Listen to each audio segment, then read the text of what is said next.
Why I left the toxic culture of X, formerly Twitter.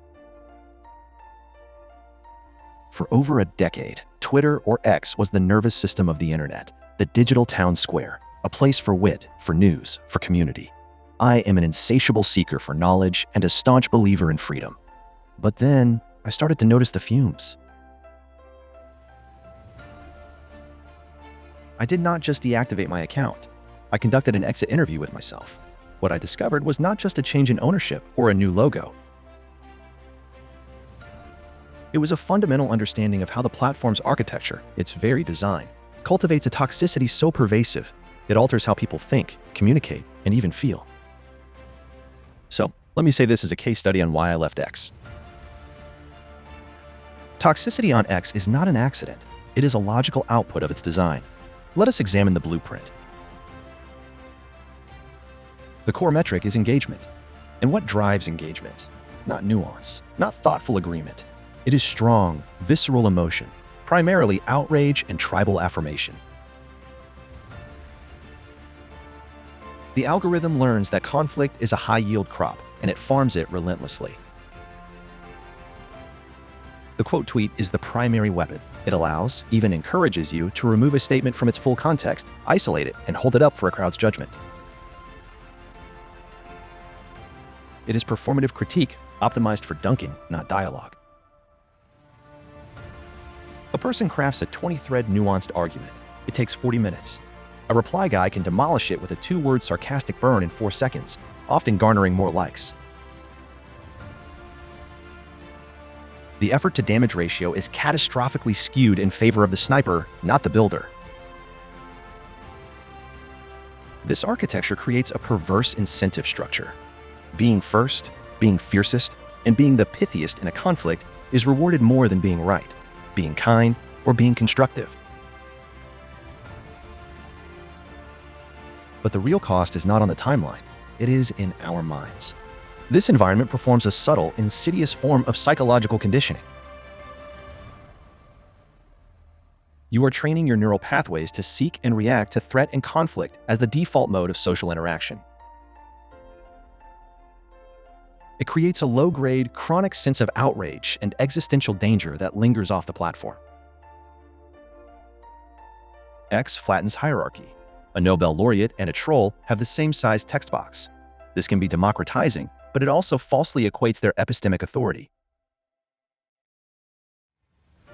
It teaches us that all opinions are equally valid, and that the loudest, most confident voice wins, eroding our respect for expertise and process. You stop sharing thoughts and start crafting takes. Your identity becomes a brand to be managed, a persona that is always on, always ready for a dispute, always aligned with a tribe. Authentic, vulnerable thinking is a liability. I realized I was not just using a social network. I was subjecting my cognition to a continuous, skewed stress test. This is what we said we wanted, a global town square. But a real town square has social friction. You see the human reaction to your words. There are moderators, implicit social contracts. X removed that friction and the consequences, maximizing scale and chaos. What's left is a square where everyone has a megaphone, no one is listening, and the most unwell voices are amplified by an algorithm designed for spectacle.